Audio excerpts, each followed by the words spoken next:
حضرت بلال کا حضور کے لیے ایک مشرق سے قرض۔ حضرت بلال سے ایک صاحب نے پوچھا کہ حضور اقدس صلی اللہ علیہ وسلم کے اخراجات کی کیا صورت ہوتی تھی؟ حضرت بلال نے فرمایا کہ حضور کے پاس کچھ جمع تو رہتا ہی نہیں تھا، یہ خدمت میرے سپرد تھی، جس کی صورت یہ تھی کہ کوئی مسلمان بھوکا آتا تو حضور اقدس صلی اللہ علیہ وسلم مجھے ارشاد فرما دیتے، میں کہیں سے قرض لے کر اس کو کھانا کھلا دیتا۔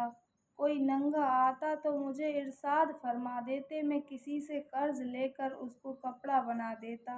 یہ صورت ہوتی رہتی تھی۔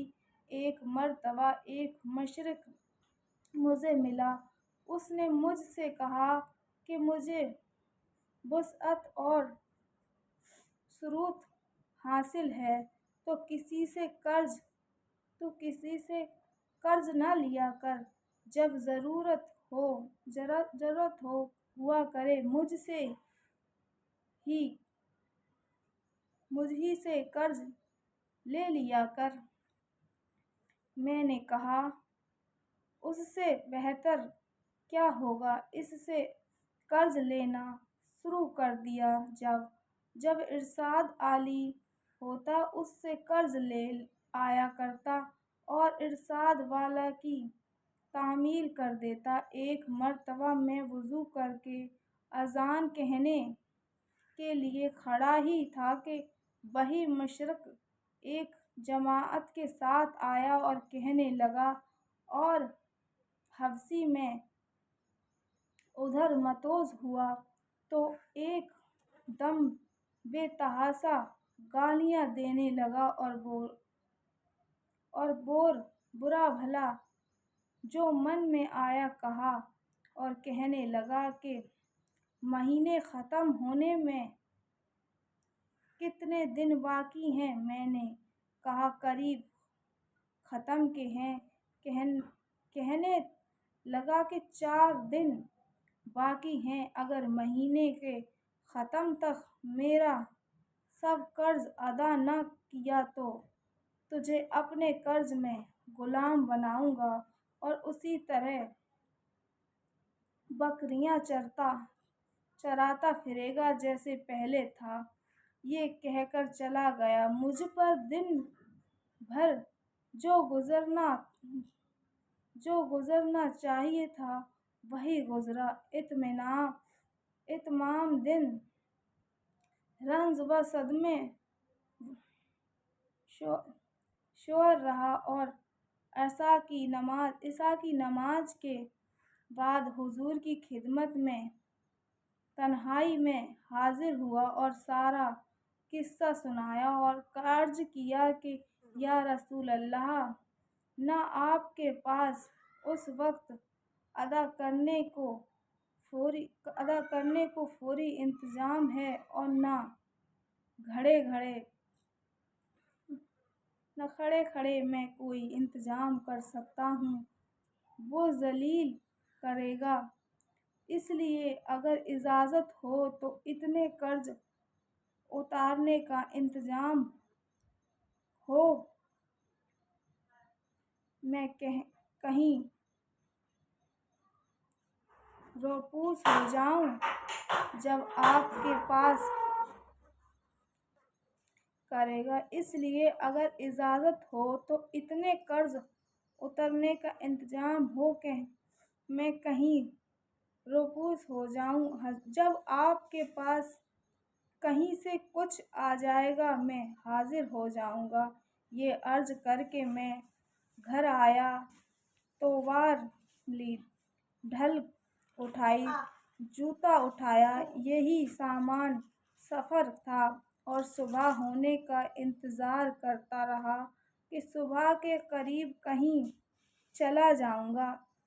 صبح قریب ہی تھی کہ ایک صاحب دوڑے ہوئے آئے کہ حضور کی خدمت میں جلدی چلو، میں حاضر خدمت ہوا تو دیکھا کہ 4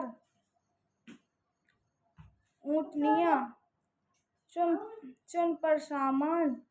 جن پر سامان لدا ہوا تھا بیٹھی ہیں۔ حضور نے فرمایا خوشی کی بات سناؤ کہ اللہ تعالیٰ نے تیرے قرض کی بیواق کا انتظام فرما دیا، یہ اونٹنیاں بھی تیرے حوالے اور ان کا سب سامان بھی۔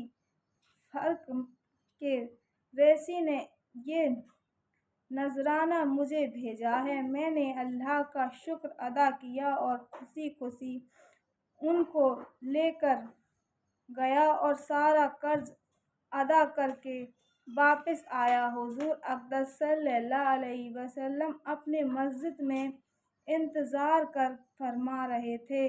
میں نے واپس آ کر عرض کیا کہ حضور اللہ کا شکر ہے، حق تعالیٰ نے سارا قرضہ آپ کو سپردوش کر دیا اور اب کوئی چیز بھی قرض کی باقی نہیں رہی۔ حضور نے دریافت فرمایا کہ سامان میں سے بھی کچھ باقی ہے؟ میں نے عرض کیا کہ جی ہاں، کچھ باقی ہے۔ حضور نے فرمایا اسے بھی تقسیم ہی کر دو تاکہ مجھے راحت ہو جائے، میں گھر میں بھی اس وقت تک نہیں جانے کا جب تک یہ تقسیم نہ ہو جائے۔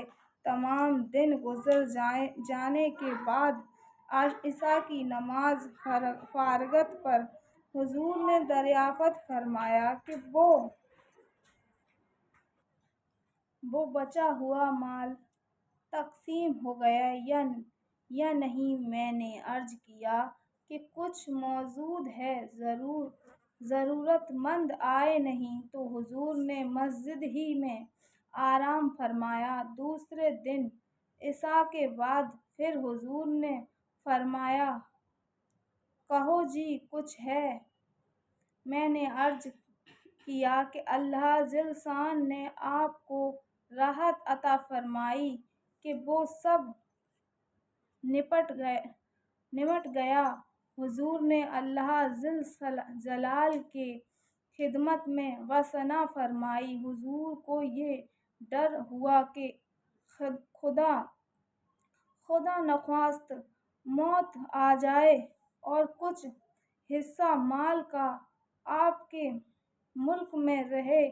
اس کے بعد گھروں میں تشریف لے گئے اور بیویوں سے ملے۔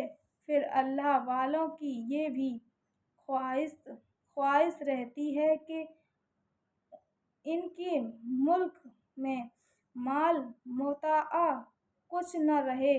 پھر حضور کا توقیہ پوچھنا جو سارے نبیوں کے سردار، سارے اولیاء کے سردار، حضور کو اس کی خواہش کیوں نہ ہوتی کہ میں دنیا سے بالکل فارغ جاؤں؟ میں نے معتبر سے سنا ہے کہ حضرت اقدس مولانا شاہ عبد الرحیم شہاب رپوری نور اللہ مرکز کا معمول یہ تھا کہ جب نذرانوں میں رقم کچھ جمع ہو جاتی تو اہتمام سے منگوا کر سب تقسیم فرما دیتے اور وصال سے قبلہ تباہ اپنے پہننے کے کپڑے وغیرہ بھی اپنے خادم خاص حضرت مولانا شاہ عبد القادر شاہجی ملظل کو دے دیتے تھے اور فرمایا تھا کہ بس اب تم سے مستعد کے لیے کریں فن لیا کرو۔ اور اپنے والد صاحب کو میں نے بارہا دیکھا کہ مغرب کے بعد جو کوئی روپیہ پاس ہوتا وہ کسی قرض خواہ کو دے دیتے کہ کئی مزار کے